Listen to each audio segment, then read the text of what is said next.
organized for you today by Public Prep and the Parent-Child Home Program. We're really pleased to have brought together today a really incredible group of thoughtful people who have been wrestling with the achievement gap, many of us for many years, and are going to be here today to discuss with you some approaches to addressing the achievement gap, I think some of which they will agree on and maybe some of which they won't agree on, but that's what will make for a lively discussion.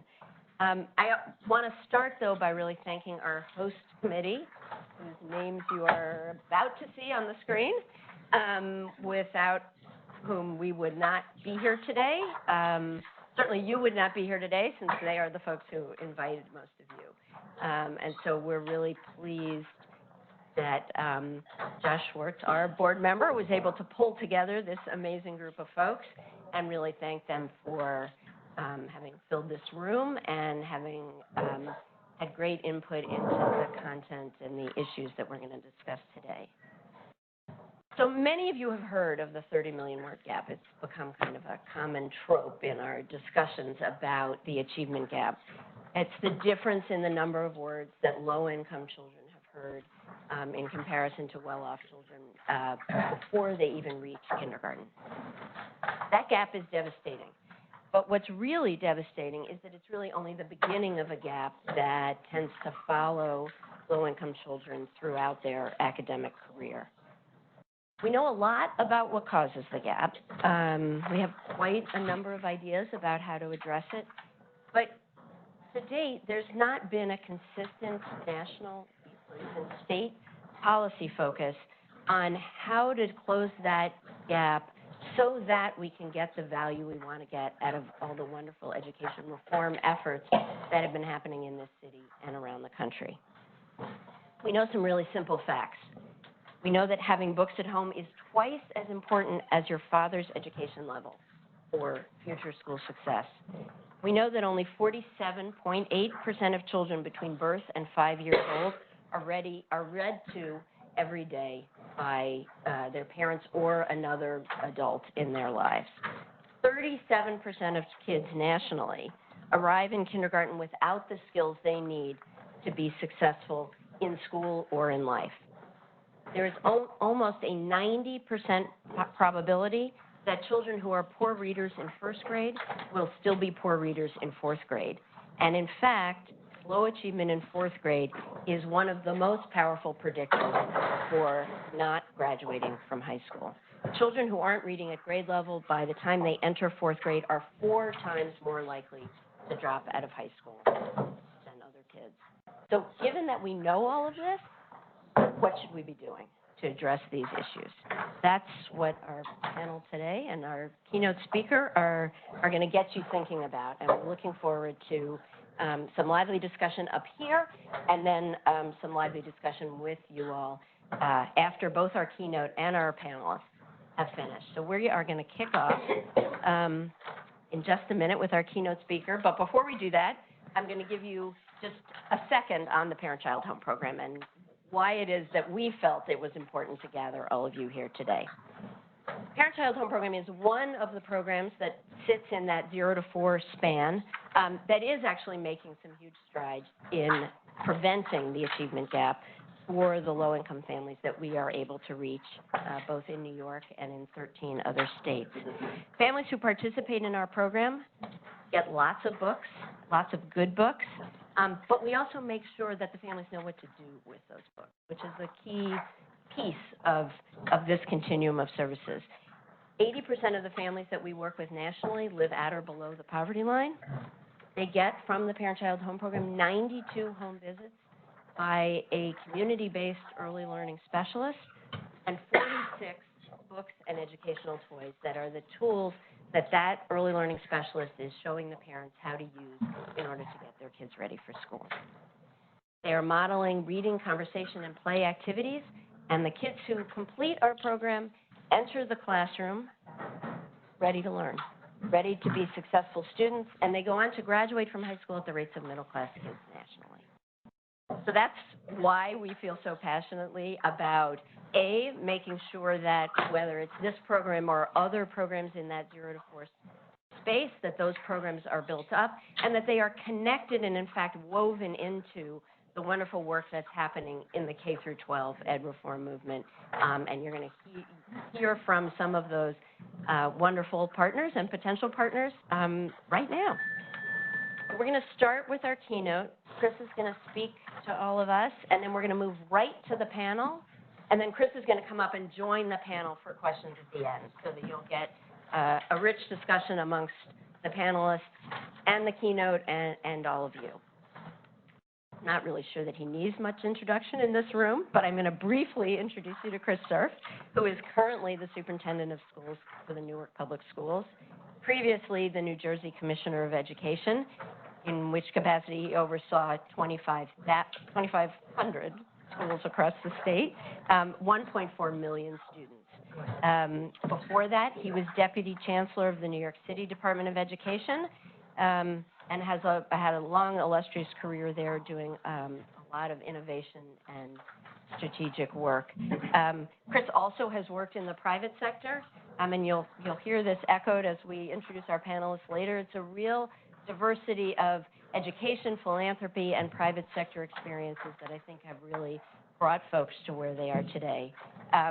One of my favorite things about Chris is, like me, he is a lapsed lawyer who started his career as a lawyer and realized that maybe the better way to impact and make a real change in this world was to come into the education field. So I'm delighted to welcome Chris Surf. Thank you very much.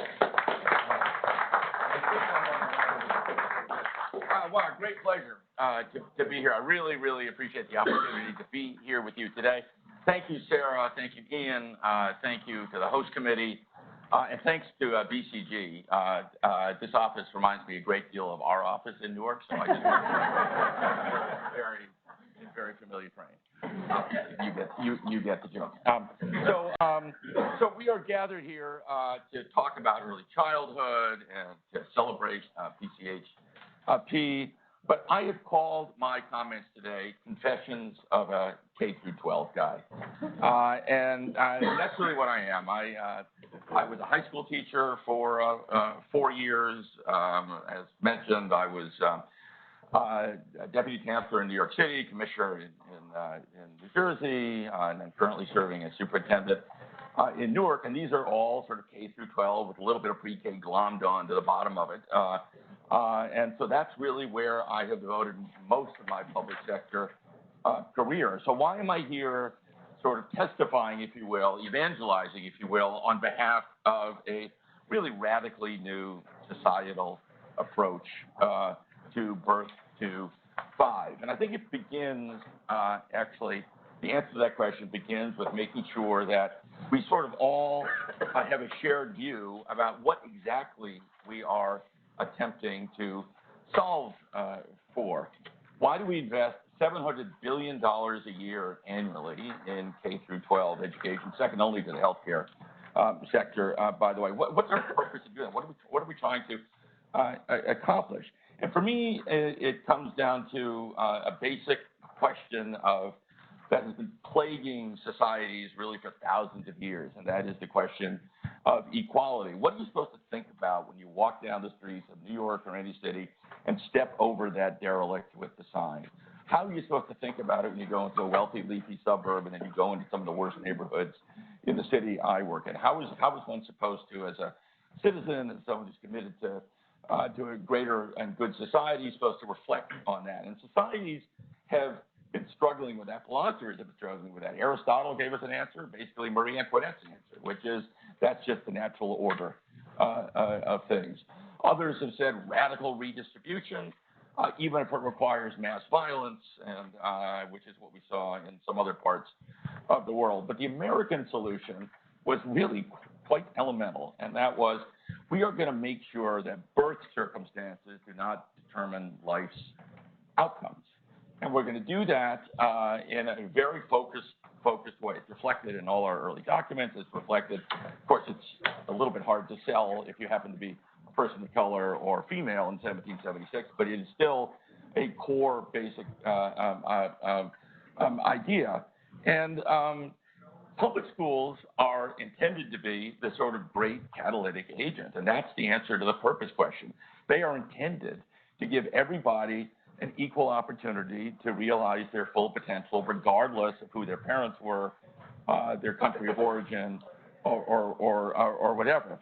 But no honest observer can conclude anything other than that that promise has not been fulfilled, not even remotely fulfilled. If you sort of look back to really when we started to sort of focus on this as a country, a lot of us dated back to the early 1980s with A Nation at Risk, where it was said that if an unfriendly foreign power had attempted to impose on America the mediocre educational performance that exists today, we might have viewed it as an act of war. As it stands, we have allowed this to happen to ourselves. Now, since then, there has been a huge amount of energy, a lot of it expended by a lot of people in this room. There's been massive philanthropic support. Think back to the early 1990s, the New American Schools Initiative, and the $500 million that supported that. Think of Gates, Broad, Wallace, and the list goes on and on and on. And more than that, there's been active, aggressive federal involvement. All the alphabet soups we know of No Child Left Behind, Race to the Top, now ESSA, all built on the foundation of Title I. And that has resulted in what I call, and I don't mean this in a derisive way because I believe in it, but a reformer's playbook. And you know every single play in the book focused relentlessly on educator efficacy. Be honest about the natural distribution of efficacy in teachers and do something about it. Have high standards associated with real accountability, including closing and restarting persistently failing schools. Use data to drive decision-making as a management tool. Personalized learning in all its many forms. Leveraging market forces, whether it's a choice at one end of the political continuum, charter schools, magnets, et cetera. And what do we have after 40 years of that kind of money, that kind of attention, that kind of resources? Well, if we really want to be truthful to ourselves, what we can honestly say is that we have put a material dent into the problem. That's what we've done. And it's worth doing, and it's worth continuing to do. But it is simply a sad truth that if one is born into poverty, and if that poverty happens to be in an urban setting, which means disproportionately you are a child of color, the probability that you will graduate from high school truly prepared for success is despairingly low. Notwithstanding all of the many, many extraordinary Horatio Alger stories we know of, and this is basically a statement about the aggregate numbers, not about particular individuals, but the aggregate number sends an incredibly disheartening message. And Newark is actually, where I currently serve, an excellent example of that. Now, I have to say that there is a very established body of evidence that says you don't judge a whole system reform effort in the first couple of years. You wait 5, 7, 8 years before you judge it. And notwithstanding what I view as a sort of ahistorical view that has taken hold, that unfortunately chose to call the game in the very early innings. As it turns out, Newark's story is one of unequivocal success by the measure that I think matters. It's the only measure that matters. That is, are more and more children every year attending a free, equitably available, quality public school that prepares them for success in the next phase of life. Everything outside of that statement is, for me, of secondary or importance, if even that. So if you could go to, just a quick review. This is what we've seen our graduation rate do. This is when we began the reforms in 2010 and 2011. Remember, Newark was a state-operated school district. Even this number is suspect, by the way, because we had to bring in KPMG to look at the records. They thought the number was more like 56%. We were graduating a lot of people who hadn't even completed the requisite credits. I'm proud to report that it is 78% today. That's a pretty extraordinary gain. Next, please. These will really surprise you. If you look at the city of Newark, and these are free and reduced price lunch kids, which are most of our kids. You see that our schools are beating the state at large, beating the pants off of D.C., which is getting a lot of good press. Illinois, Rhode Island, Colorado, the entire state is performing at a much higher level. This is including charters. And by the way, next slide, if you get the same number even if you take charters out. Charters are driving positive change, but is very, very much happening no matter how you look at the sector. Next, please. We'll just look at the same thing. Did we just switch? I did. Same thing in math. Same. Next. Next. This tells you something really interesting. This is every single city in America that has 2,000 or more free and reduced price lunch kids. And this is where Newark stands compared to Chicago, Denver, Albuquerque, basically everybody else. So Newark is doing well. Next. This is where we were when we began the reforms. We were in the 44th percentile compared to the 37 most demographically similar districts. We're now with the 80th and 83rd, depending on reading and math. Next slide. And I'm particularly proud of this one, that there are 3 times as many African-American students in Newark who are today going to schools that beat the state average, and 36% of our high school students go to schools that beat the state average. So the question then is, well, you might ask, how did these gains happen? That's another talk. We're not going to talk about that today.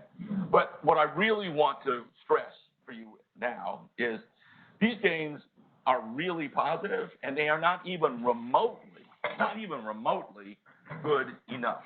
What you've seen is that compared to other cities across the country with similar populations, we're doing as much as 2 or 2.5 times as well, and you've seen an incredibly positive change over time, but it is still dramatically lower than children in affluent communities, dramatically lower than students in other cities who don't face the same economic challenges. And it's not just Newark. Let's be honest about this. If you pick any other American city, Chicago, Atlanta, Detroit, New York City, if you look at all of those, you basically are seeing the same kind of gaps, which are narrowing slightly, but remain alarmingly large, and not just by a little bit, but by a lot. So in my various roles, I think it's fair to describe my job as being sort of a mile wide and an inch deep. I know a great deal about a lot of things and not much about anything. So when I'm asked, to sort of identify, what do I bring to the table? I think my expertise comes into 2 areas, and others will judge, and this is slightly immodest, but one of those is I have something of a knack for taking on large, historically unnimble, broken public organizations and trying to make a step change in performance. But much more relevant to today is I seem to have sort of neurological pathways to look at seemingly intractable problems in ways that go beyond conventional thinking. See, typically, the way people come at problems is they accept the blinders, they accept the parentheses, and they do all their work within the parentheses. And for whatever reason, I tend to start with the view that maybe the parentheses are the problem.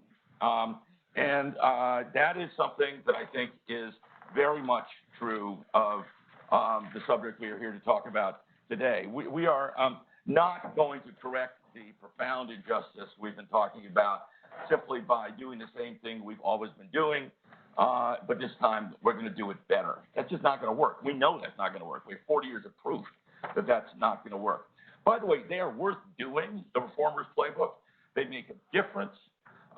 It takes real courage and conviction for all of you reformers out there to keep doing them in the teeth of very powerful interests who are committed to preserving the status quo or things as they are. It takes real conviction and real courage to do that in the eye of often unsophisticated journalists who too often focus on the marketability of their narrative or the number of hits they get in the paper. So, but still, we can just say with absolute confidence, the only thing that guarantees continued failure is continuing to do what we have been doing. And so as I look around the corner and as I sort of think about the next phase of the movement, as I think about the degree of difficulty and the magnitude of the problem that remains unmet, I think there are three parentheses, if you will, that we need to confront. And the first is we in the K through 12 world are substantially far too much than we're prepared to admit in the repair business. That is way, way, way too many students come to us in kindergarten or even as 3-year-olds and 4-year-olds, and they're already not only badly behind in terms of the 30,000 words and the gaps, but frankly don't have yet built the neurological foundations that suggest a positive learning trajectory over the course of their life. So that, I think, is one of the things we have to sort of acknowledge and deal with. Second, since the advent of the modern education system, we have focused on 1st through 12th grade. Now, in the 50s, we threw in kindergarten because they're young and cute. And then on top of that, we sort of threw in, well, we got to have a pre-K program. So we have 3-year-old and 4-year-old programs. We have obviously good ones and lots of them in New Jersey. Congratulations to this city for all it's doing. But we basically have a K through 12 system. That's the orientation. Now, I defy you to identify any city or state in the country that has a birth or prenatal to 5 system with coordination, with leadership, with a focus on data, with a focus on innovation, with a comprehensive system that is aligned with K-12.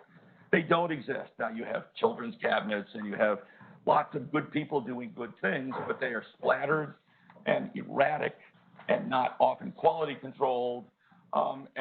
They're good and meaningful and part of the fight. But the parentheses here that we are working in is we actually don't have a plan anywhere to address what is clearly the fundamental source of the reality that so many of our kids are encountering issues in life that are suppressing their ability to be successful learners when they get to school. And the third thing that I think we need to acknowledge, which I suspect brings many of you here, is that developments in neuroscience, as well as research-based interventions that have really solid backing, strongly suggest that radical improvement in academic achievement and life outcomes are actually now possible if we organize and fund the effort correctly. So if you'll flip to the next page. So pretty picture. So I call this the parable of the river. And for me, it is the metaphor that drives a lot of the action that is underway in this space. So imagine, and I'm not very good at Google Photo, but imagine a little village by a river, okay? A little village by a river. And one day the villagers look out and they see people floating down the river, struggling and drowning, and they rush out and they pull them in, and they get their boats out and they pull in and they pull them in. And then the next day they wake up and there are more people floating down the river, struggling and drowning. And then the next day, and this goes on for days after day after day. And then one day, they look out and they see a young person walking up the river as fast as his or her legs can carry him. And they said, "Where are you going? We need your boat. We need you to go out. We need you to help." And he goes, "I'm going upstream to find the son of a gun who's throwing these people into the river." And that seems to me to perfectly state what we are not doing right and what we have an opportunity to do considerably better. Because if you look upstream of the kindergarten experience, you see a lot of things that are incredibly powerful and point us in very helpful directions. Go to the next slide, please. Or not. Okay. There we go. So just to make the point, and by the way, psychometricians hate this graph. I don't really understand why, but I find it very, very powerful. But this is where a child is, right? When he or she first takes the summative assessment in the 3rd grade, that's the score, below 150, 160, 170. And that is the probability that they will graduate from high school. This is our legacy test called the HESPA in Newark. So if you come in and you're really behind, right, the probability is diminishingly small compared to if you come in and you are on track.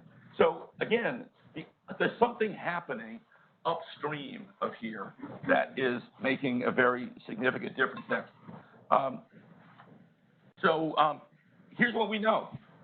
90% of brain development occurs before age 3, about 1 million neural connections a day. Brain plasticity decreases with age. The capacity to learn. Try to learn a new language when you're my age. It's not going to happen. Try to learn it when you're 2 years old, like nothing, right? Brain plasticity, and that is very explicable in neurological terms. We look at the amazing work that's being done at Stanford by Anne Fernald, who many of you know, where she has identified that by 18 months, there's a huge gap in verbal processing speed, and it's highly correlated with poverty by 18 months. The other thing we know is that the old nature versus nurture dichotomy that we all grew up with in freshman psychology has not survived the test of time. Sure, we understand that we all have a genetic makeup and predispositions, but especially in the realm of learning, they are profoundly influenced by experiences. The sort of header on this is the field of epigenetics. Things affect what genes come into play and how they are triggered. Among those things are literally the number and quality of human interactions.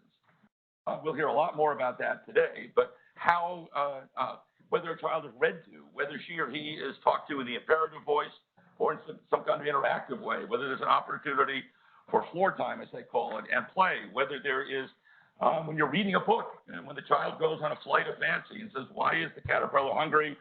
I like the color blue. Well, why do you like the color blue? I said, no. I said, why is the caterpillar hungry, right? There are different ways to read, different ways to engage, and that proves to be, and I think this is beyond argument now, to be highly relevant to how the brain is formed and prepares to be a lifelong learner. And we also know on the other end of the extreme, it's not just the nature of the attachments. They adverse childhood experiences, and they don't need to be abuse. They can be neglect. They can be transience. They can be hunger. They can be all sorts of things. Create a neurological circumstance that one lives with for a long, long time. It enhances one's flight or fight instinct. It makes it very difficult for many children to persevere through a difficult learning task, to manage failure successfully, which is a critical part of learning.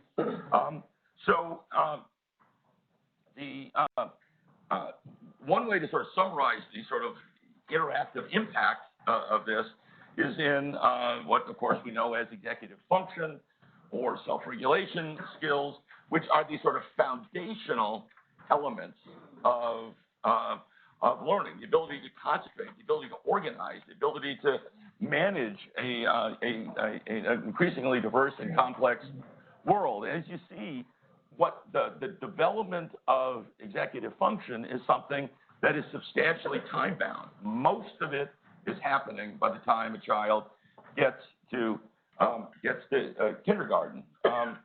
And most importantly, we know all of this. We know that we have to do something. We know that we have an organizational system that is not organized or prepared to do it.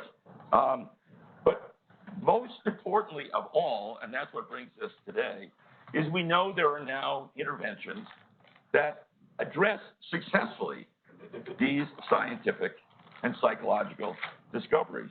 And they work. They don't work because someone said, gee, this is a good idea, it's going to work. They work because serious peer-reviewed research has shown that it works. And let me just use, not a coincidence, but let me just use PCHP as an example. This is what we know. And by the way, this is an intervention that over the course of 2 years has as many as 92 home visits where individuals come into the home of caregivers and parents, work with them, help them model in a very non-judgmental way. And by the way, these are local people typically who are coherently and effectively trained to serve that. I mean, here's what we know. There's a lot more to it. There are books. There's a very serious training and review and so on, and we'll hear all about that in glorious detail over the course of the day. But let's look at what the research has said about this. Children are 50% more likely to be ready for kindergarten than their peers, and they enter school performing 10 months ahead of their chronological age. That's a remarkable statistic. Graduates score 2.5 times higher on social emotional skills than control groups. And in the long run, the academic results seem to persist, not phase out, and are really, frankly, eye-opening. 30% higher graduation rate than peers, 50% less likely to be referred to special education, and so on. So I say this, there are a lot of things that are happening out there in the world. I'm very impressed, by the way, with a digital version of that called Sparkler. I see the founder of that in the back of the room, which are home interventions, but delivered on a device. They're very exciting things in center-based care that are showing very promising results, hugely expensive and very successful. And there are all sorts of things which I'm sure are on the drawing boards of some of the companies that are represented here.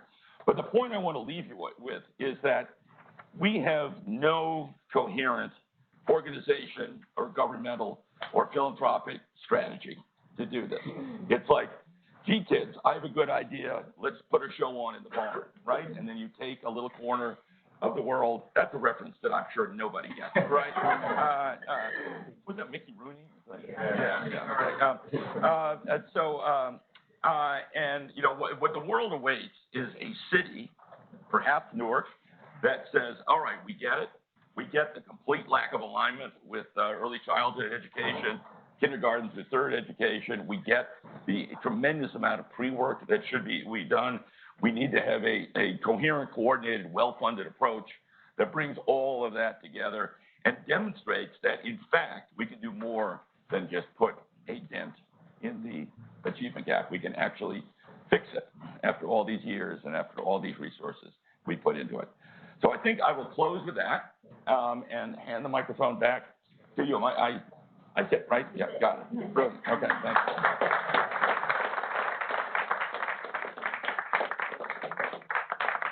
Thank you, Chris, so much. I think you completely set the stage for the panel that you are all about to hear.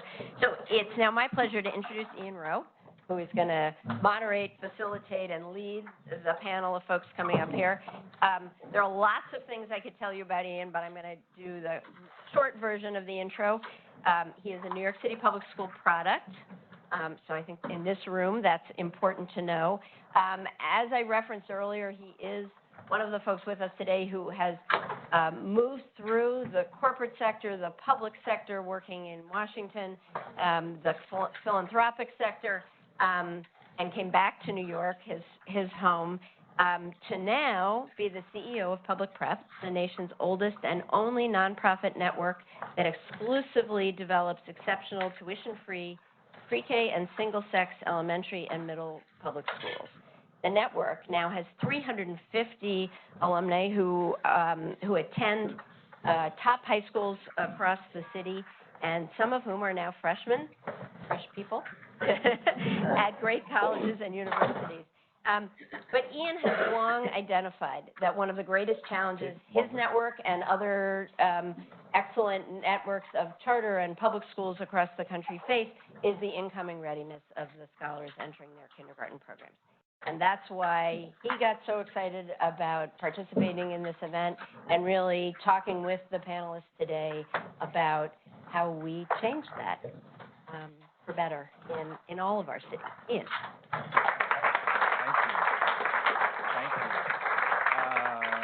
Thank you, Chris. Thanks for those comments. It's funny you said confessions of a K to 12 guy. My one confession, in my past, I was at the Bill and Melinda Gates Foundation. I was a deputy director of what's called the post-secondary success team. And in 1 year, we gave away $470 million to try and figure out how to improve college completion rates, particularly for low-income young adults. And we, again, extraordinary work, worth doing. But what we were doing essentially, we were giving money to institutions of higher ed, high schools, community colleges, to help those institutions better remediate kids that were coming into college reading at maybe a 7th grade reading level, right? They weren't socially prepared, academically prepared, and it just became clear that we were making massive investments way up the river, right? And so I wanted to figure out how could I lead an institution that started much, much earlier, right? And so I had the opportunity to lead public prep, and thank you for that introduction, Sarah. So Girls Prep was founded in 2005 as the first and only all-girls public charter school in New York City. Since then, we've now grown. Public Prep now includes Girls Prep Lower East Side, Girls Prep Bronx, Boys Prep Bronx. We educate about 2,000 kids in the heart of the South Bronx and the Lower East Side. This past August and September, our first 90% of our initial graduating cohort of 8th graders matriculated into college. There's some applause there. Yeah. Because it is extraordinary. And then going to schools like Yale, Skidmore, Syracuse, fantastic colleges and universities. But the truth is, as excited as we are about those long-term outcomes, I'm terrified as far as what we see in terms of what we see every single day, kids coming into our schools. Kids in kindergarten who are coming in with massive vocabulary deficits, not ready for school. And so the question, I think, for a lot of us in the K-12 world have to wrestle with is, are we just going to constantly be in the repair business, right? And there are social forces, there's an explosion in non-marital birth rates, particularly to young women, 24 and under. So there's just more and more kids that are being born into fragile families that have likely relationships with these sorts of outcomes. So we started thinking about this question a lot of, are we just a passive recipient of kids who are unprepared as a K through 12 system, or can we extend our hand in some meaningful way? So back in 2014, we had the pleasure of partnering with Sesame Workshop to launch the Joan Gantz Cooney Early Learning Program as a universal pre-kindergarten program as part of the New York City DOE. And that has been fantastic to get our scholars at 4 years old. But even still, even at age 4, we're seeing all sorts of deficits that we know if we had the opportunity to reach back even further, we could change those outcomes. And not only to change the outcomes for kids, but were there ways that we could build the capacity of parents to become what we call an at-home reading coach? And so thanks to Marjorie Mayer, Sarah Walzer, we discovered the Parent-Child Home Program, which has these extraordinary results, and to discover that there had never really been any kind of formal partnership between a K-12 system and a home visiting program really focused on these early learning outcomes. It just seemed absurd that would be the case. So we are very excited to announce that what we believe is the first of its kind partnership, that Public Prep will be partnering with Parent-Child Home Program, so that, and Leek and Watts, our delivery partner, so that the younger siblings of our current Boys Prep and Girls Prep scholars will receive these 2 years of at-home visits twice a week over a 2-year period, so at least 92 visits, right? So think about our scholars who are now 18 months old, because our current schools, especially in the Bronx, we see our families every single morning, and we actually see them with their baby carriages. So we know that there's actually a large population of very young children, and especially in the Bronx, our families don't leave. So we have a high degree of confidence that that 18-month-old that we're seeing now, 2 years from now, will be enrolling in our school. And because we have a charter system where you have sibling preference in the lottery, we know we can say to that parent, we are with you.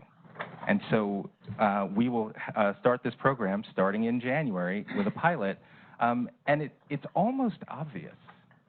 It's almost crazy that this kind of relationship has not already existed. So while this may be an asterisk now, the hope is that over time, this becomes a normed activity where K-12, where we are, spending $700 billion a year. We're figuring out ways to leverage some of those resources or create new resources to partner with entities, home visiting programs such as this one, to just create far superior early learning outcomes for our kids. So with that, very excited to announce that.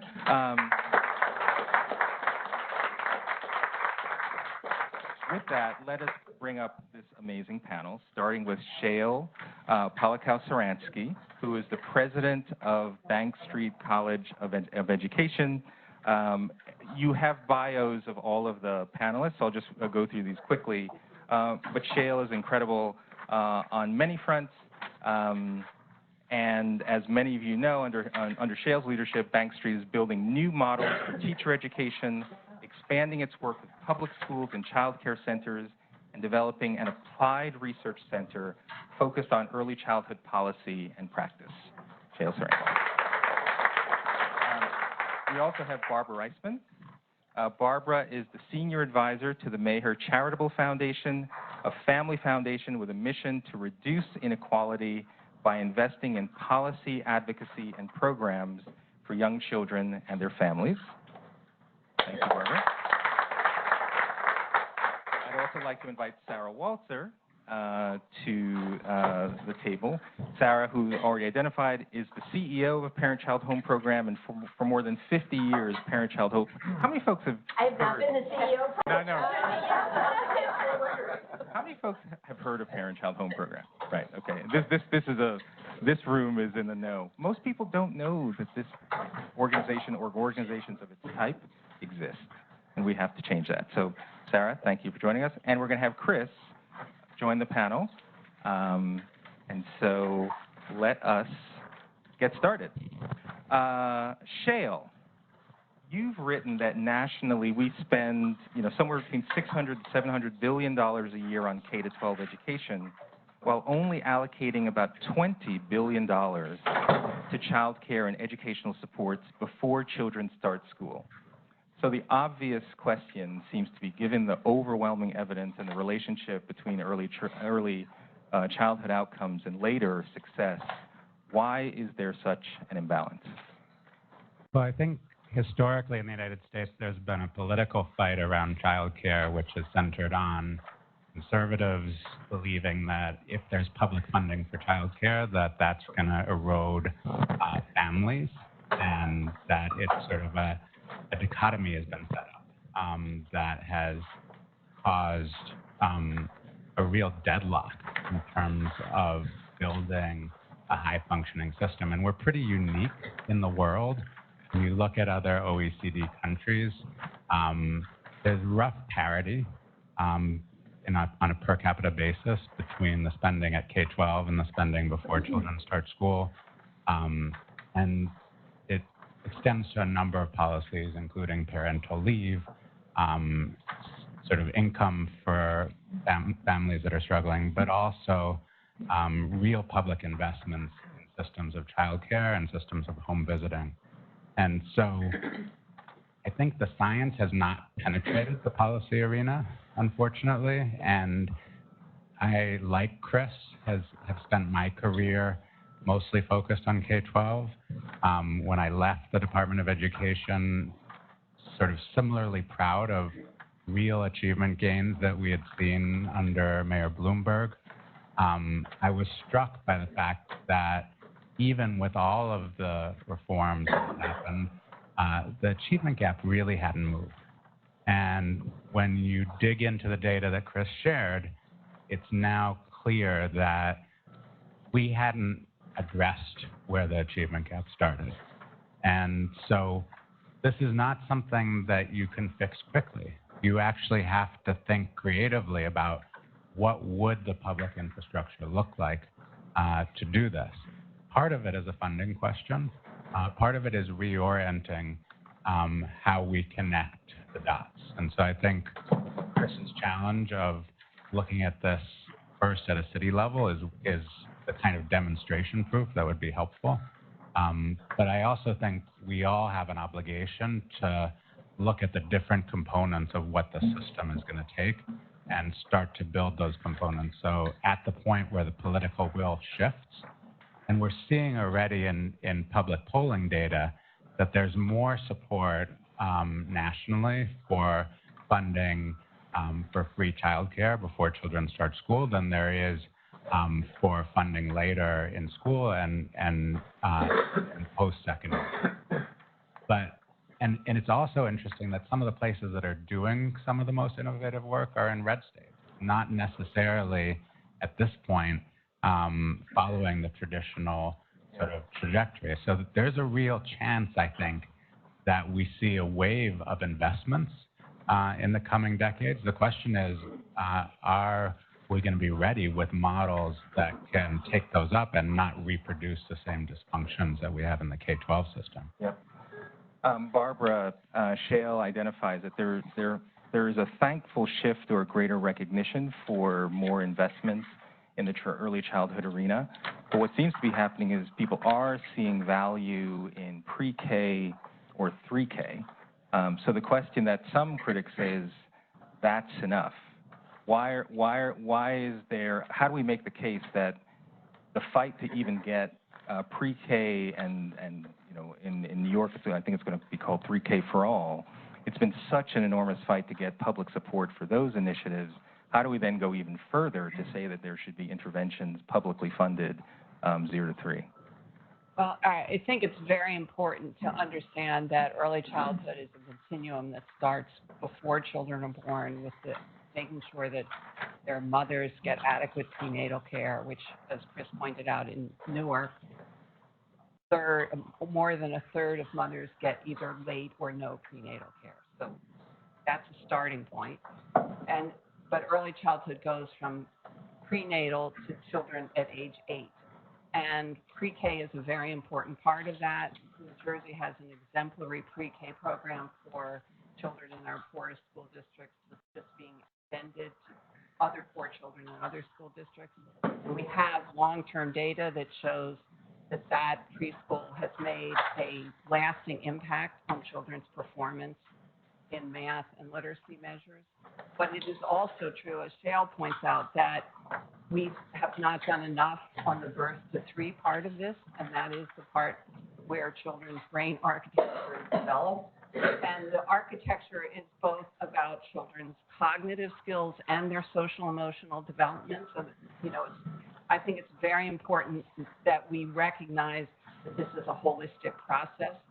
And you can't, I actually had a funder one day, after this funder who funds a lot in Newark, spent 2 hours listening to people talk about early childhood development and the importance of early childhood.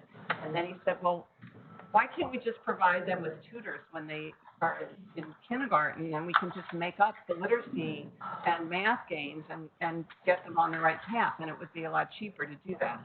I think that reflects a fundamental misunderstanding of the science. The brain architecture does get developed in those early years. Poverty actually does affect the structure of a child's brain because of the adverse childhood experiences, which I think is a terrible, sanitized version of what adverse childhood experiences are. Trauma, our kids experiencing violence, experiencing their parent being incarcerated, being evicted, watching a brother or a father be shot. I mean, it's really terrible things that happen to kids and that affect them. It's not picking your child up after they cried for 20 minutes. So I think we need to recognize the reality of parents' lives. And there are, Chris, plans for comprehensive approaches to early childhood interventions. People have worked on them for years, and it's really important that we have new champions for this, because I think the champions and the people talking about it make a real difference in whether people are actually paying attention. But we have examples here in New York, like the Harlem Children's Zone.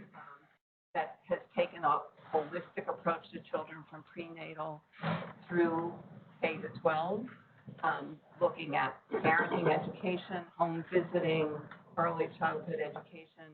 We have the Kresge and Kellogg Foundations, which just announced a $50 million initiative in Detroit that's going to start before birth and trying to address this. I think these kinds of place-based approaches are really valuable. And programs like Parent-Child Home Project and other home visiting programs are one part of what needs to be done. But there also has to be the kind of policy framework and policy advocacy that powerful voices in this room can bring to this conversation. We need paid parental leave. We need more time off for parents. Many parents don't even get time off when they're sick, paid time off. We need an increase in the minimum wage. Increasing parents' income actually makes a big difference in child outcomes. So there are some very clear things that can be done in addition to the kinds of programmatic investments that the Parent-Child Home Project and other reading intervention and math intervention programs really. Yeah. Sarah, as someone who runs a home visiting program, outside of funding, what are some of just the practical challenges that you face in growing to scale? Are parents of very young children, are they receptive to the idea of someone coming into their home twice a week for 2 years? What are sort of just the pragmatic ways or pragmatic challenges that you face outside of funding? So I think one of the most important starting points is that, I think in our experience, and I'm in the experience of everybody in this room, every parent wants, most of all, for their child to have a better life than they've had, and to embark on that journey prepared for it. So our experience, and I know the experience of other both center and home visiting early childhood programs, is that when services are made available to parents that are designed to help them get their child ready for school and life success, they engage. Over 85% of the families who start their home visiting journey with us finish the 2 years of the program, and would love for their home visitor to keep coming. And I think one of the important things to note is that maybe unlike the K through 12 education experience, not every family needs every one of the pieces in that prenatal to kindergarten continuum, but every family needs some of the pieces, and part of that system has to be an array of services that are there to meet the needs of various families. And it ranges from really improving the quality of the child care that's available to families in their communities, both home-based child care and center-based care, to having home visiting services available to families who would welcome that service in their home, to having adequate health care and adequate pay and all the other pieces that make up that continuum. But the challenge is not on the end of families not being interested and engaged in programming like this. The challenge is really on the side of families not having access to programming like this, to other kinds of quality early childhood experiences for their children. Got it. I mean, just as an aside, we are very excited for Public Prep to partner with Parent-Child Home Program, not only because of what we see the benefits will be to the 18-month-old, but we're also hoping to see benefits to the student who's already in our schools, because the parent now has a much greater appreciation around literacy, building this literacy-rich environment at home. So we're hoping for multiplicative benefits. And then, Chris, I can't help but ask you, maybe the $64 million question. Are our efforts in K to 12 futile until we develop a deliberate and coherent strategy around early learning?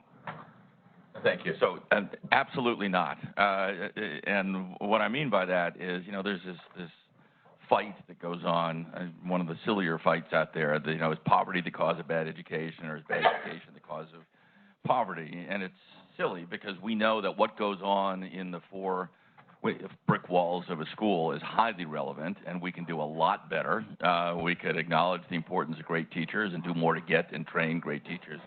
For example, we can hold the children in the worst corners of our urban environments to the same high standards around what it means to be competent in Algebra 1 as you do in the affluent suburbs. There's lots that you can do and we should do, and we are doing, often pushing a very heavy rock up a very steep hill. And it's important, I think, not to give up or be defeatist or say that that's irrelevant, because that makes a huge difference. We are getting more and more kids, onto the lifeboat, if you will, or more and more kids, launched successfully into life.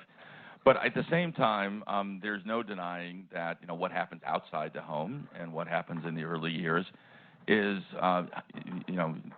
not only relevant, but probably the most predictive variable in a child's learning trajectory. So we really do need to do both. And while I've stolen the microphone, I'm going to do two quick things. One, I want to say, because I forgot to say it in my speech, that Ron, raise your hand, Ron. Well, there he is. Ron is the head of the Newark Trust for Education, and we are partnering and are on the brink of entering into a contract with PCHP. So we are very much focused. We're not quite ready to make the grand announcement because we got to get a little something tied up, but we're going to get it. We're going to get that done. And then secondly, I want to say, okay, all right. And then I just want to quickly introduce an idea for some of you entrepreneurs out there. It is absolutely true, as Barbara correctly points out and correctly corrects me, that there's a lot going on in this field, Harlem Children's Zone and many other places.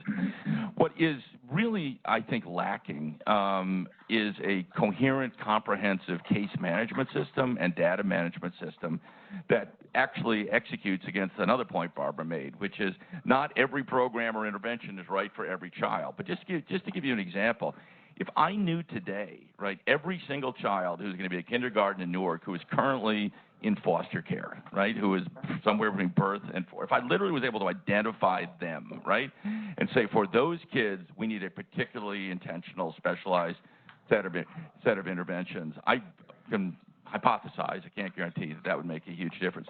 But we have almost no coherent data system that integrates housing information, transients, access to resources, who's going to pre-K, what pre-K program, and 1,000 different variables. And you're starting to see these, right, in the Northern Achievement Zone, in Tulsa, and in a number of different places. But I would venture to say that the right place to really do this on a comprehensive basis is a moderate-sized city like New Haven or Newark, I would say, or others, where you can get a single comprehensive data management system that is a queryable database that allows you to track not high concepts, but Johnny and Marie, and track them through and give them targeted interventions all the way through their journey. And I'm really looking forward to, and I actually think there are prototypes out there that are potentially very, very, very promising. You see, when you're in the public sector, you never answer the question. Yeah, exactly. Yeah, you can. All right. Well, that. Oh, yeah. Go ahead. I would say I'd take a little stronger view on this than I agree that you need to keep working at the K-12 system. But if you're serious about equity, there's no way we're going to fix that without dealing with 0 to 3. And so, yeah, it is futile in that sense to keep pushing without really seriously investing at 0 to 3. And I think it's worth starting to think about, given that we're unlikely to unlock huge new public funding streams. We have a lot of money in K-12. How do we start to push some of that down? And what can we stop doing and stop wasting money on in K-12 and push down to 0 to 3? And, the truth of the challenge at 0 to 3, we have really good data and research now on home visiting. There's much less that's been done on figuring out how do we build the childcare system that we want. And what we know is that the folks who are working in childcare generally get paid less than dog walkers, that the workforce themselves is often living in poverty. Many of them have their own childhood and adult trauma that they're carrying with them, and those needs are not necessarily being addressed, and there aren't instructional supports in the sense of helping caregivers, either in home-based or center-based care, to actually understand brain development, understand some of these concepts around what kinds of materials, what kinds of interactions, what kinds of relationships can you form at different stages of an infant, a toddler, a child's development.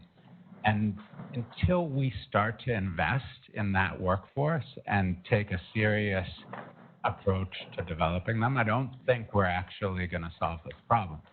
And one thing that we're doing at Bank Street to respond to that is we've developed a model that we're piloting in East New York right now that basically takes our master's program and distills it into a 5-month intensive coaching experience for home-based childcare providers. And so it has some of the same sort of principles that drive home visiting programs for parents, but it's actually thinking about the caregivers who are not parents. And 3/4 of our children are with caregivers who are not their parents for 10 or 12 hours a day.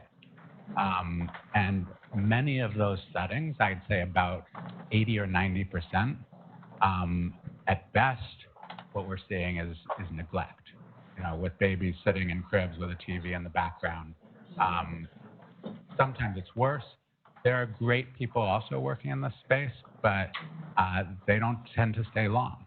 And so how do we start to both create a set of instructional experiences for caregivers, build that workforce so that there is a real sort of reason to stay in the role, that there's enough compensation, that there's enough stability, that we can start to see this other element of the system actually begin to take root and grow.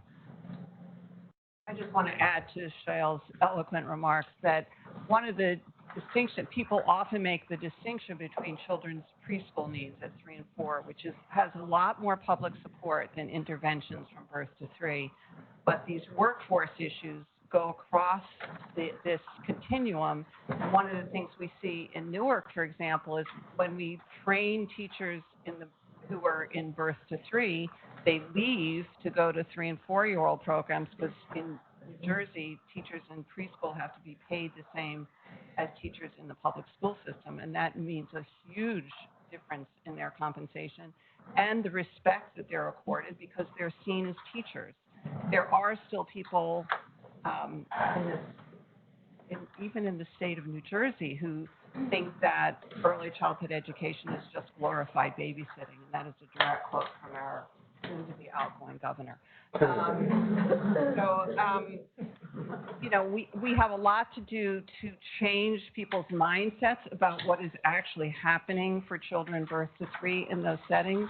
We also, I think, still have a certain amount of hostility to women in the workforce, and there are people who still think that mothers should be home with their children, even though we have 2/3 of mothers with children under the age of 1 who are in the labor force. And so we need to adjust our thinking and our programs and our policies to recognize the reality of people's lives. And I'm hoping that with our new champions here, we can begin to do that. Okay. Yeah, question? I was just going to add one last piece, which I think we don't want to neglect in this room, and it's parents. And one of the things that a whole array of the programming 0 to 4 does is prepare parents to be the really powerful advocates for what happens in the K-12 system, not only for their own children, but in their communities, and for what happens in the child care setting. The Parent-Child Home Program is now doing some work with home-based providers that we got into because we started to hear from our parents that the home-based providers they were going to were not reflecting what those parents had learned in the Parent-Child Home Program. And they were starting to advocate for better child care. We have parents who've taken over the Head Start parental committees in the Head Start centers they've gone to because they came into that Head Start center knowing what quality early childhood experiences should be for their children, and started to push for that. So part of what reaching out to parents, whether it's through home visiting or through center-based settings that also do parent education, part of what we're doing is really building that political constituency that's going to help improve the quality of child care, but also continue that trajectory into the K through 12 setting. And we know that children who have parents who are engaged and feel comfortable being engaged in their education as they move through school, those children do better as they move through school. And those are the kind of parents that you want in all of your educational settings. Okay, we have about 10 minutes worth of time, but questions for our great panel? No way that there's, there we go. Yeah. So you have GATE as a background for your resume, I suppose. What do you think? GATE's announced recently their new $1.7 billion investment, right, yeah. in K through 12. Yeah. Why, knowing how smart so many of the folks are at GATE, would they not sort of recognize this as, sorry to ask you that No. question. You asked the right person. It's a very relevant. I'm just curious. I actually just finished an essay called Speaking Truth to Power, Bill Gates' mystifying omission of, and in this case, fragile families. So he read your essay. Yeah, right. So no, everyone should read this. So Bill Gates, about 3 weeks ago, wrote a 3,000-word essay reflecting on what he and his wife Melinda have learned over the last 17 years, investing billions and billions of dollars in domestic education. And one of his big points is that he's frustrated that the same disparities that animated their interest 17 years ago still exist today. And that he makes a commitment to invest another close to $2 billion over the next 5 years, and some of it's for charter schools that invest in special needs, it's networks. But in the 3,000 words, he doesn't mention the word family, nor does he mention the word parent. It's extraordinary. And he had to be called out on it, so I wrote an essay on that front. But it's really hard. You know, I was at the foundation in Washington State. The foundation does a bit more investment in early childhood, but generally it's just not. It's just not part of their playbook. If there are others that want to and by the way, that's really important because how Gates goes influences a lot of other funders, and it's extraordinary to me that they are not weighing in heavily. I mean, look at this chart. I mean, there's a very sobering inevitability about this chart, right? When kids don't get that level of language exposure at the very beginning, the level of predictability is so high. There's a reason we spend $600 to $700 billion a year, every year, and we're not getting the outcomes we want. I think it's actually, the reason this happened is emblematic of the same reason that Chris and I are only starting to talk about this issue in the last couple of years, is that Gates is organized where the K-12 section is separate from the folks who work in early childhood. So there's a demarcation line, similar to what we see in most of our school systems, and in most of our state government and the federal level. And so as long as you have a structural barrier that says, you folks over here focus on this, you're going to get this problem.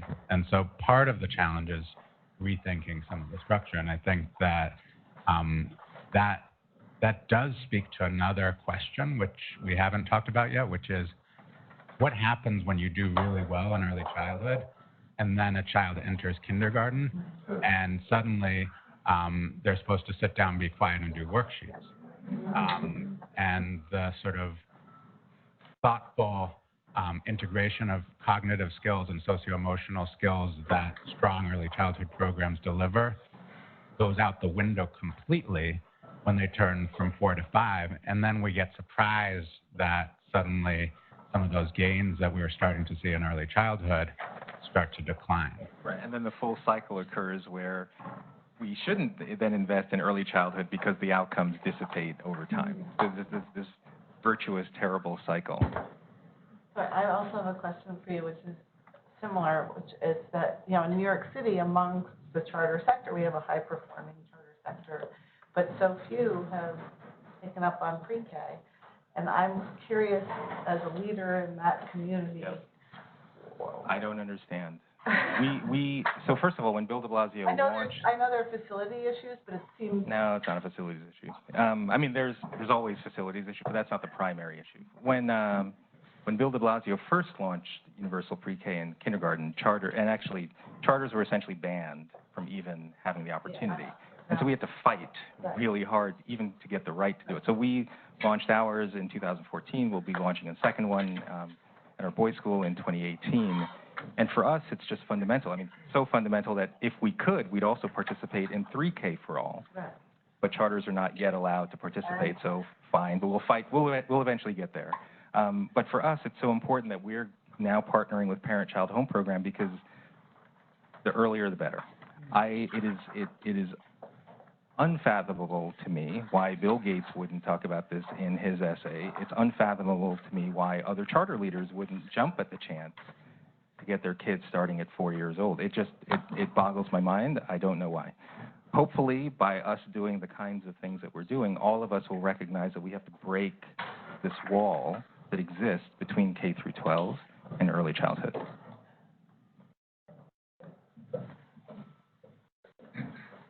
Just want to make a quick comment because I think, and just for disclosure, I know Barbara well. We worked together in New Jersey on different early childhood learning programs. Right there, you said something that I think is, I like the way Barbara phrases the early childhood, prenatal to 8, because by doing so, you're breaking that mythical or artificial barrier between 0 to 5 and K to 12. And I think that's really important, and that's a way to get started to help others understand that it's a continuum. And then I do have a question, so that's one point. On the Parent-Child Home Program, I'm curious if, through your efforts, if you've seen a distinction, because I'm assuming any low-income families could qualify for this, even if they may be in part or full-time in an early childhood program already, versus those that receive, at home all the time, or a neighbor's home or something like that. Have you noticed the difference between those two groups? So that's a great question. I would say no, and I would say primarily for exactly the reasons that Shale outlined, which is most of our families who are also in childcare are in pretty low quality childcare. So it's not like they're getting that in those years, that sort of double enrichment piece. What we do see a real advantage of is children who've had the 2 cycles of the Parent-Child Home Program and then have participated in a quality pre-K program. So kids who have had 2 years of Parent-Child and then a quality 4-year-old pre-K program, when they get to kindergarten, they look significantly more prepared and more effective in the classroom than children who have had nothing, but also than children who just had the 4-year-old pre-K. And I think that's because they were much better able to take advantage of the quality 4K experience because they came into that classroom prepared to be there.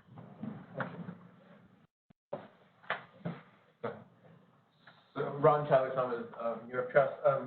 I guess I hear that this, right, the dichotomy here, K-12 and pre-formal education, let's say. But there are other kind of groups to think about, right? So I'm interested kind of in the notion of, how does healthcare fit into this in the sense of it's a primary place where parents are bringing their young people and get a lot of information. And so kind of thinking about that. And then having grown up in a family of 6, I also think quite a bit about a comprehensive approach and breaking down barriers that sometimes we don't even think about. And so, I grew up in a family where my older brothers and sisters were responsible for our younger brothers and sisters' educational approach. And sometimes we really think about moms or dads, but we don't necessarily think about the family unit. You talk about how Belmont don't even name that. And I was just recently at a community engagement forum where at a table of 9, there were 2 great-grandparents, 2 grandparents, a parent, and 2 kids. And so there's something to me about broadening this conversation, and I understand kind of you got to get refined in order to get something going. But then I feel impact is about taking that refinement and broadening the discussion. And so as you know, you're thinking about the parent-child home network piece, I know that it's anyone who's giving primary care to the young person. You know, and I know we talked a little bit about thinking, is there another phase to this work, which is about bringing either the families who are receiving this care together in networks, or is it about bringing families together? So I'm just wondering how you're thinking about those pieces as you've done this work.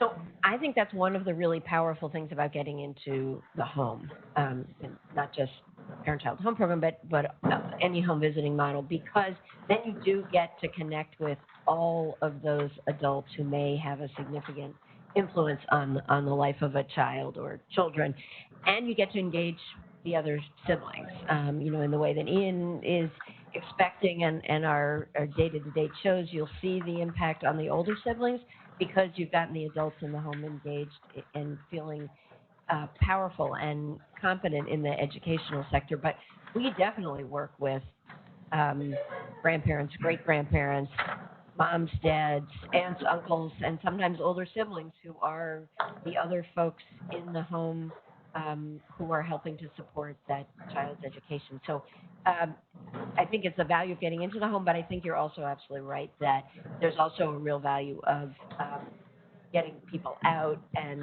engaged in networks and connecting them. And one of the things we find isolated, to feel connected to people in the community, and then to be willing to come out to, whether it's a parenting workshop, whether it's a group session on pre-K and their pre-K options in the community and how to register for it, or it's a field trip to give both the parents and the adults a life experience that they may not have had before they entered school, when they're entering classrooms with lots of kids who've had lots of those experiences. You know, our program was actually founded on Long Island, and the number of families there we work with who've never been to the beach, when it's often only 20 minutes from where they live, and who you can take to have that experience before they walk into a classroom with lots of kids who spent their entire summers at the beach, I think is a really important piece. I know we've talked a lot in Newark about the fact that the Newark Children's Museum is free for all families. In Newark, about hundreds of thousands of families never get there because it's outside of their social sphere, and the ability to get families, all generations of them, out and into those other settings to engage with each other, I think is really important in those fields. I just want to underscore some of the elements of what Sarah has just said that I think would be true for Parent-Child Home Project and other successful projects, which is that you need intensive connections between parents and their children, between the people who are doing the intervention and the adults, that the children need consistent relationships, supportive relationships with caring adults, whether it's their parents, their grandparents, or other people, and that there's a level of respect for and acknowledgement of the values in the community. The fact that the Parent-Child Home Project uses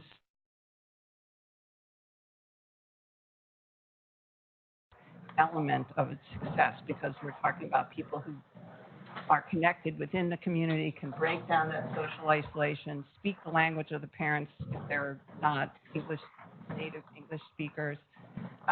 Those are all really important elements. And working with trusted people, one of the other successful reading intervention programs is Reach Out and Read, where you have pediatricians who are prescribing reading and giving a book to children who are making their pediatric visits.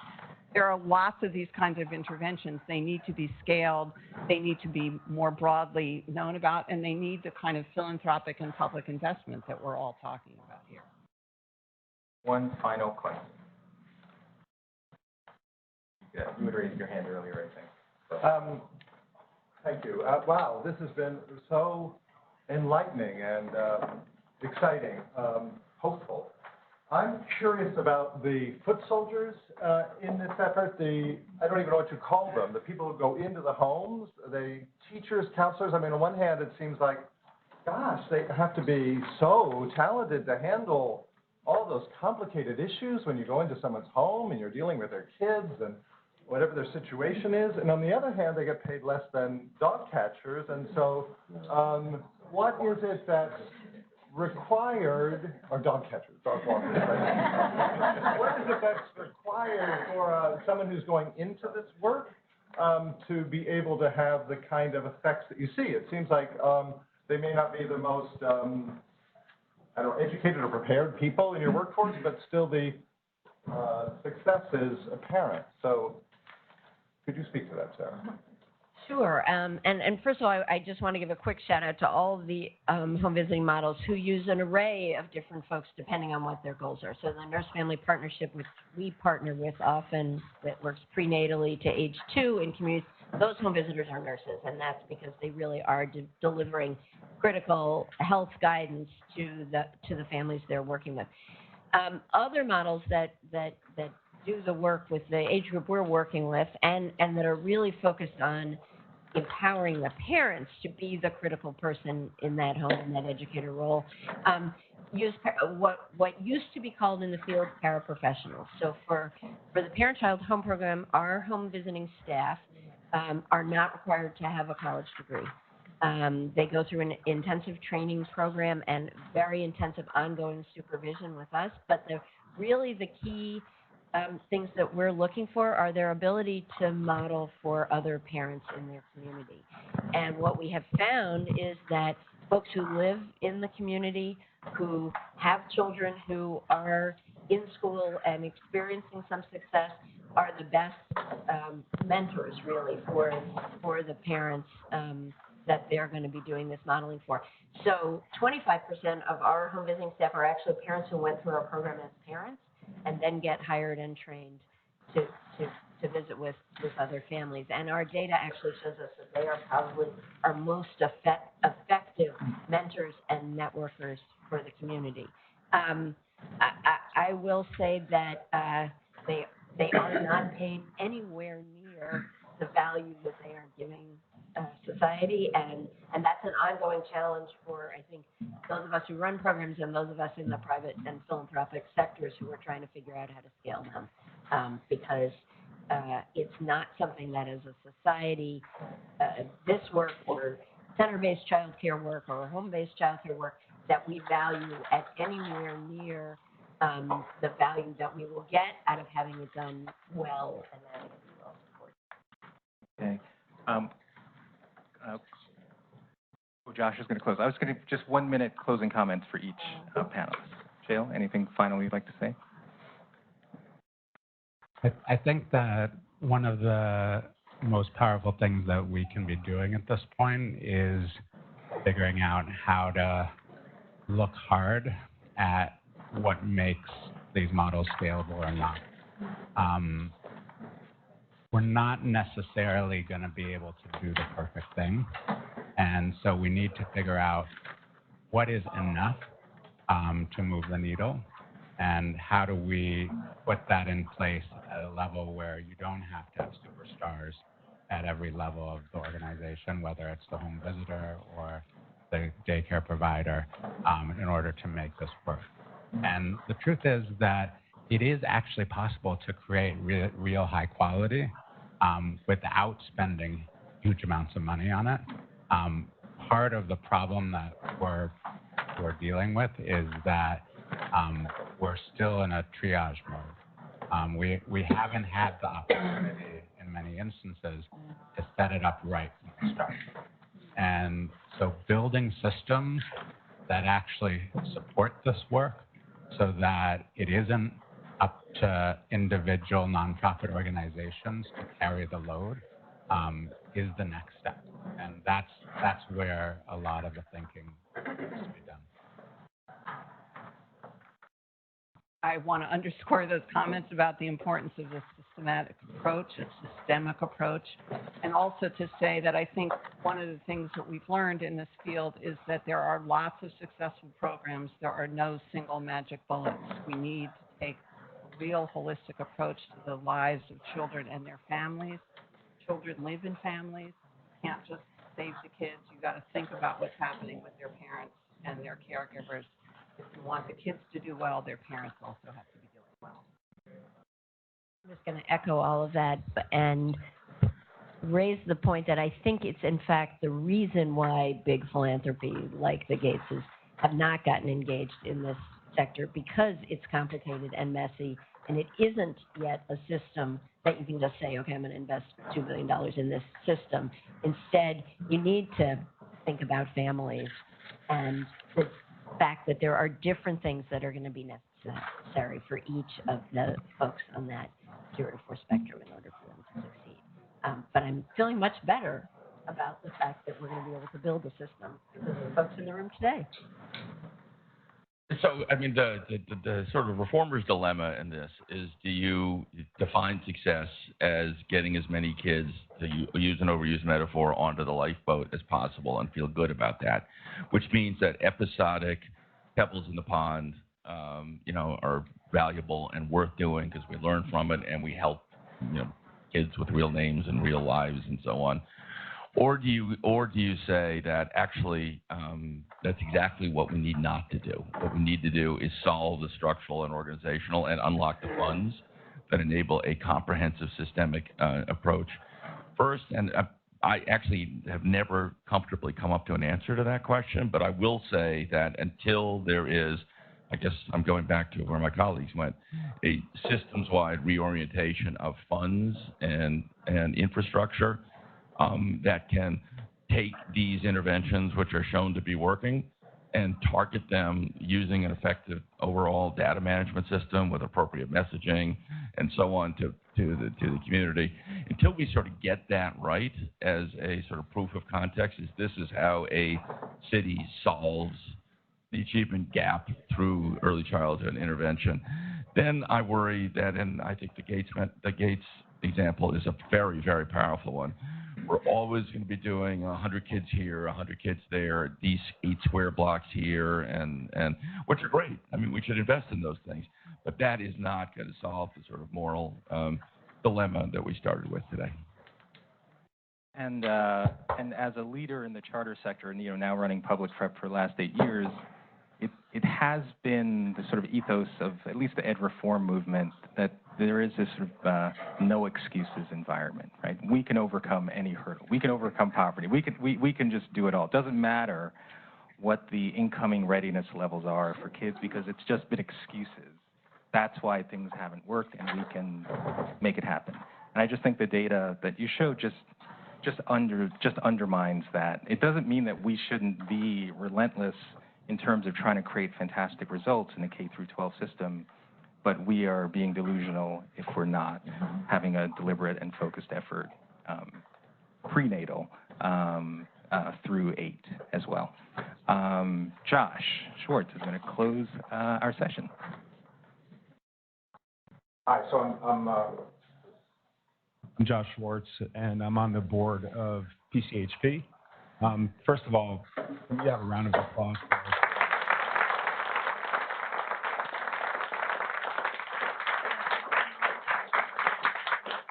We had a terrific discussion and exactly what we were hoping for.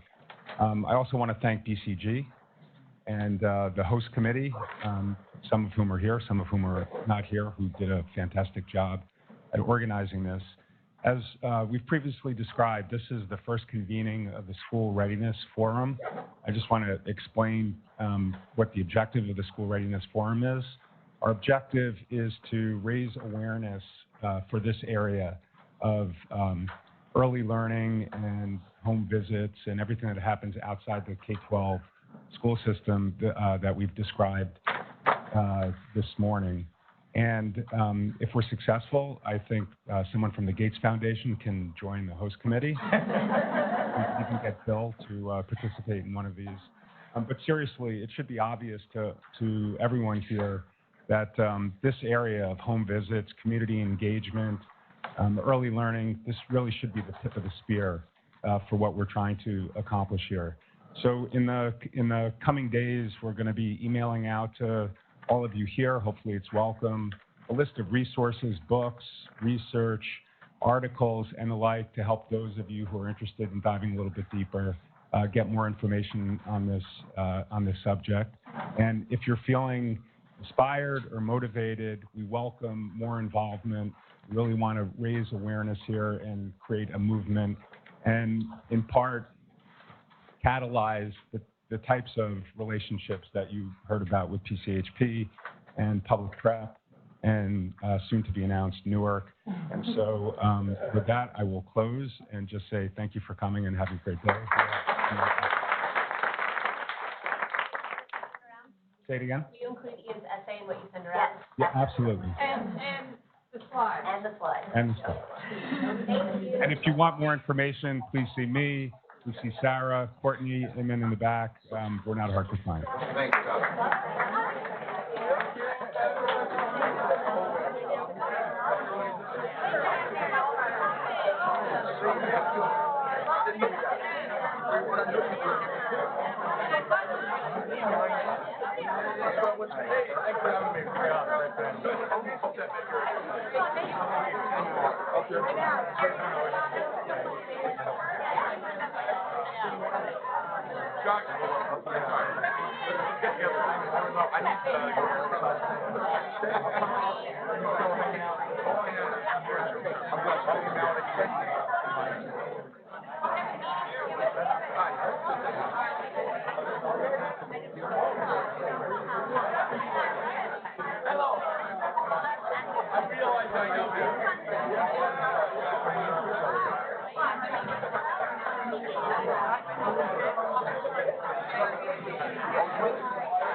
I remember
And yet another.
I don't do enough to shock you. It's one train ride, you know, it's a 20-minute train ride. Or less. We're trying to get back there because I think. Yeah, they're not appreciating it. Somebody appreciates So, right, wait. All right, all right. So we'll be in touch, well, we have, yes, we have funding inside that. Okay, that's where we're gonna set it down. Home center. I'm not doing no grant announcements. I'll do about 15.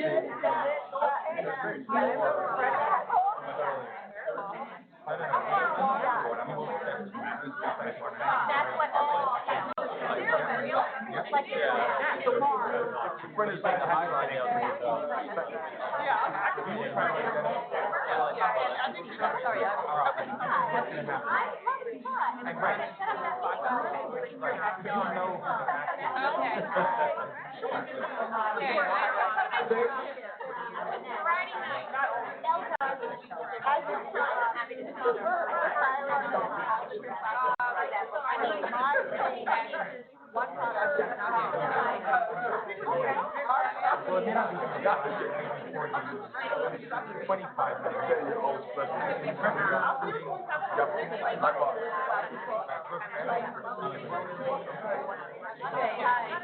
So you did all as well? Yep. Andre, how are you? Steph Curry, how are you?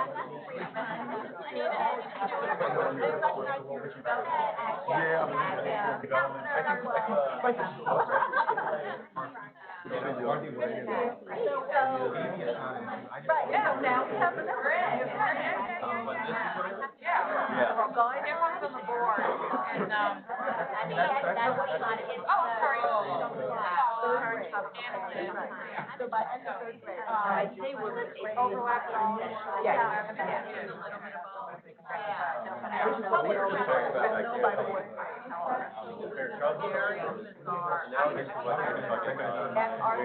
Caregiver or a, not on the same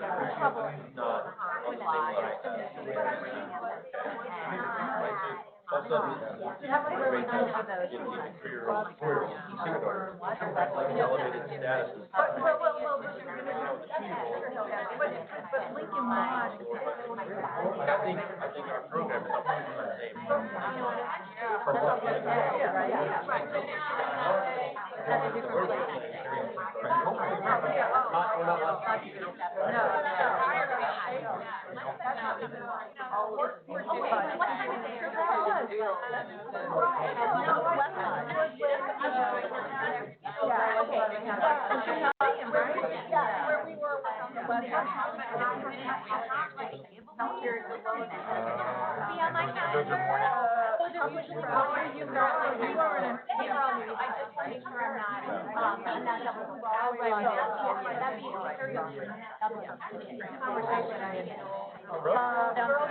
Great program.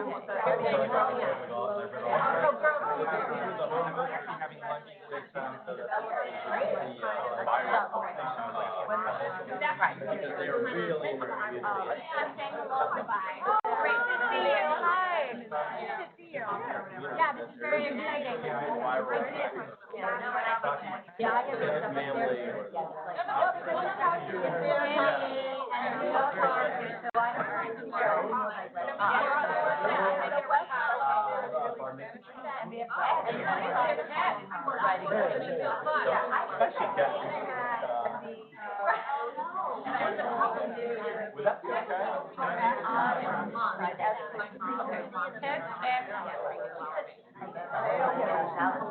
You guys, from all the field started, some of the good tech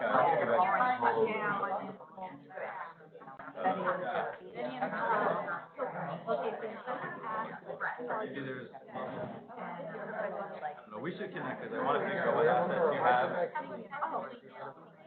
Because we need talent. We have an office ready for them. Already on it. Singing, and they're very happy. And they're ready. And then we also want to Hi. keep products. Products that we keep. Pardon my ear. Hi.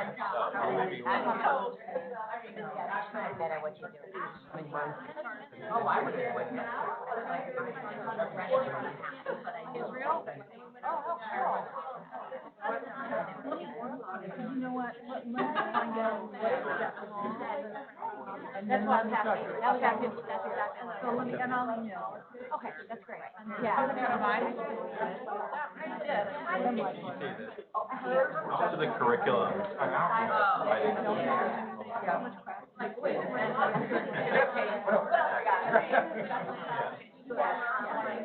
Traditional publishers.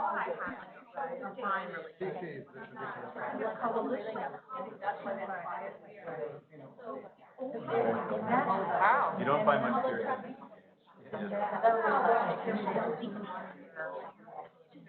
Right, they're institutional, hardwired. I mean, that's them. They are, but they're hard. That disrupts what they were already doing. Got it. So he runs the group that's first on set. You're not letting somebody else upset you, you're gonna upset somebody else. Even before the decision. Thank you. I'm not doing anything. Yeah, Marjorie, I think.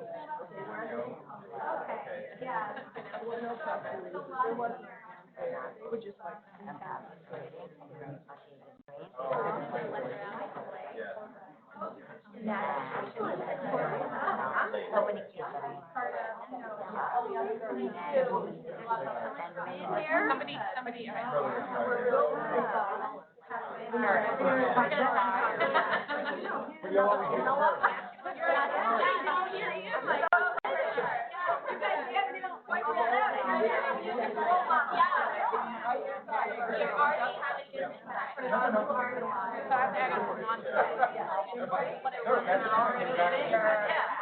I've wasted a year. I've wasted a year. I went on trips. Did a lot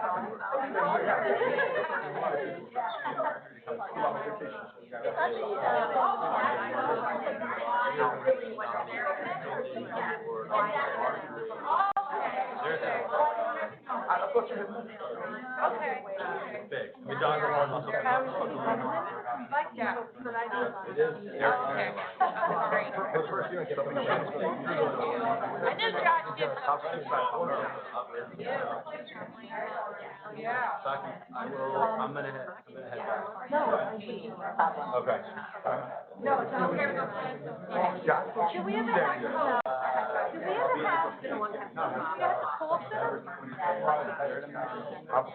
I can try to do that tomorrow, later on today. I'm meeting with them tomorrow. Time is posted.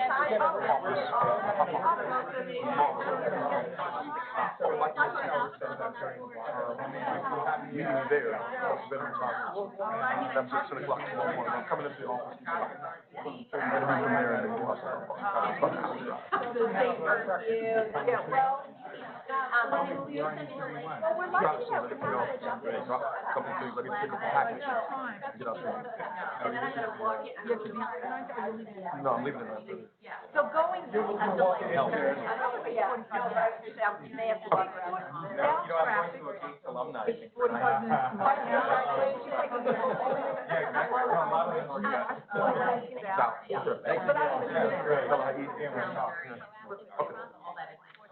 I cannot wait. Oh my gosh. I cannot wait. Unbelievable. Really, the interaction. I was actually, And what we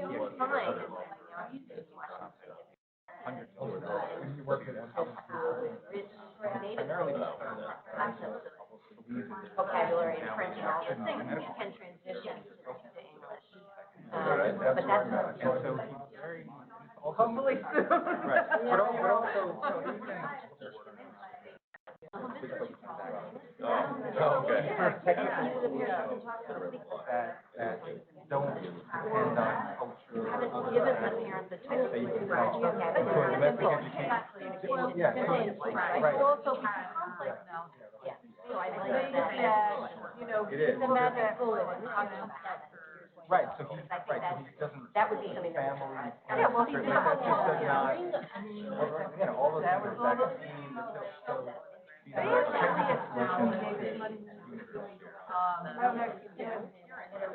and they're complex. Relatives, right. Relative Right. So, As opposed to dealing with the family. all of the.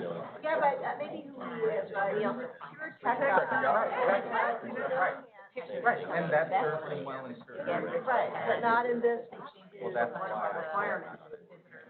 You can't be in the. His mother was not this person, she was our kind of person.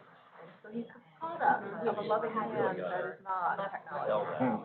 Well, it is often the case that I mean, the charts are great science. how they lead their own lives is not modeled how they. But his mother apparently was, you know, really a fabulous mother to him. I mean, that's that. He was the beneficiary of this fabulous But to get into parenting. this arena, fraught with issues. And somebody who had an in life, like speak out. Very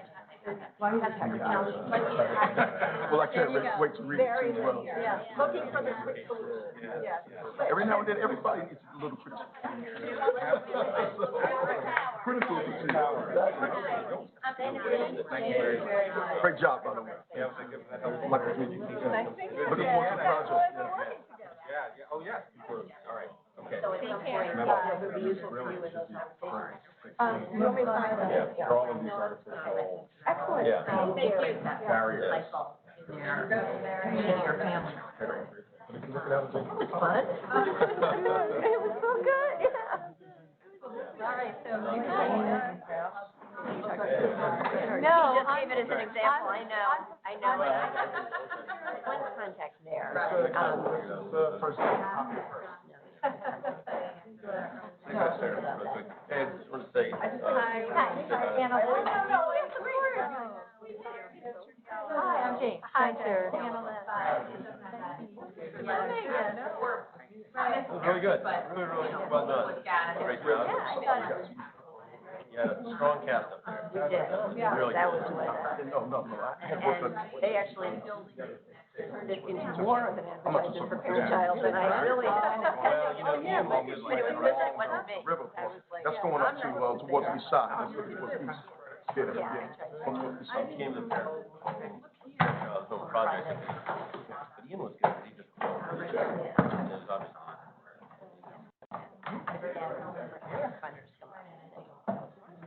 You're doing the public prep. And if somebody, yeah, we are really in the winter and we were fine. In a good way. Yeah. Little help being there. That's great. So, like, Saturday night with the kids? Yeah, now, so do I need, what do we need to do? I will figure that out. What we'll probably do is work. Right. Tell them where and when, and I'll do it. It'll be, it's a great site and it's, You know, we're bringing the bottom of the barrel, in the science. They're actually trying to give them something good to do. at least in your family, kids who have good role models. Maybe not this morning. All right, thank you All guys. right, thank you. Good to see you. Bye. Oh, this is. Anita, am I sending here? Board member? Yeah, I by just want to board. make sure before I. Safe travels. Thank you. What's up? Danielle, she asked if she needs to know that For families, at, we'll let them know what it is. Certainly. right, in New York.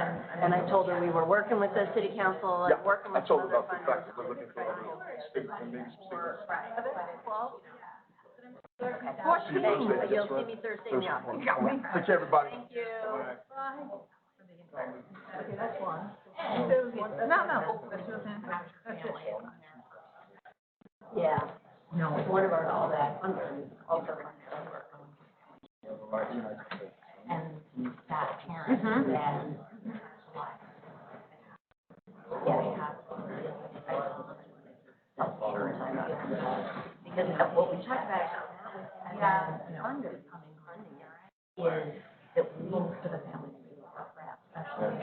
for families, for providers who never go near that, for every 10,000, but this would be the piece that gets done. Who's the funder? Government. Oh. Right, it's really good work. That's like not This funding, Bank Street, the Bank Bank Street project. Which is exactly what it's from. Selma, Charles, so it's interesting because They have been on and off, and they're hopefully coming back on, but maybe they specifically want to have the childcare piece, so actually what I No, you're want to happy, think like, about this is, is good work. they Oh, fund favorite. the childcare piece. You always have learned. And we just have to. who was the gentleman that asked the question about one that talked about dog catchers? Yeah. Yeah, I was trying to get to him.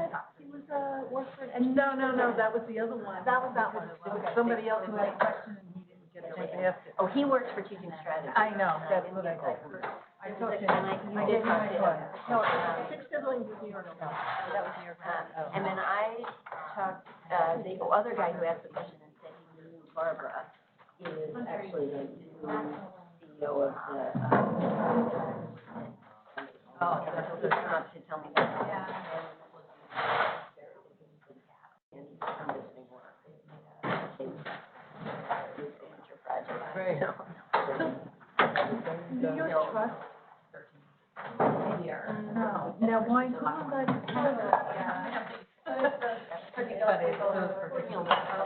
Although there were, when multiply out. and brought by other people from it.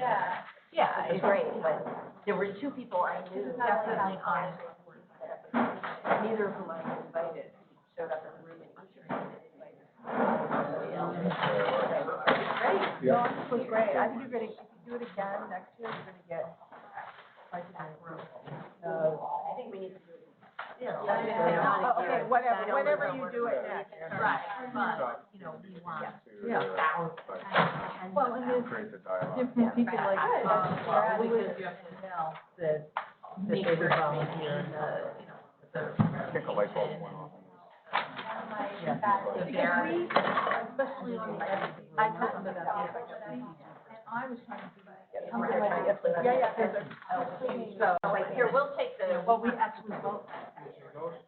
So, but Mel also wants to. Actually, Mel talked to me, he was in Washington as well.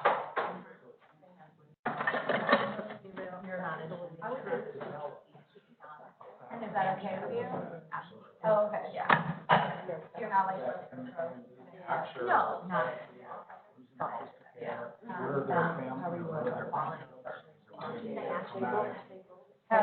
Carol.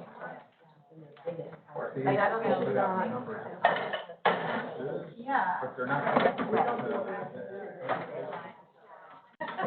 That might be. I said that I for can, That would be great. Our little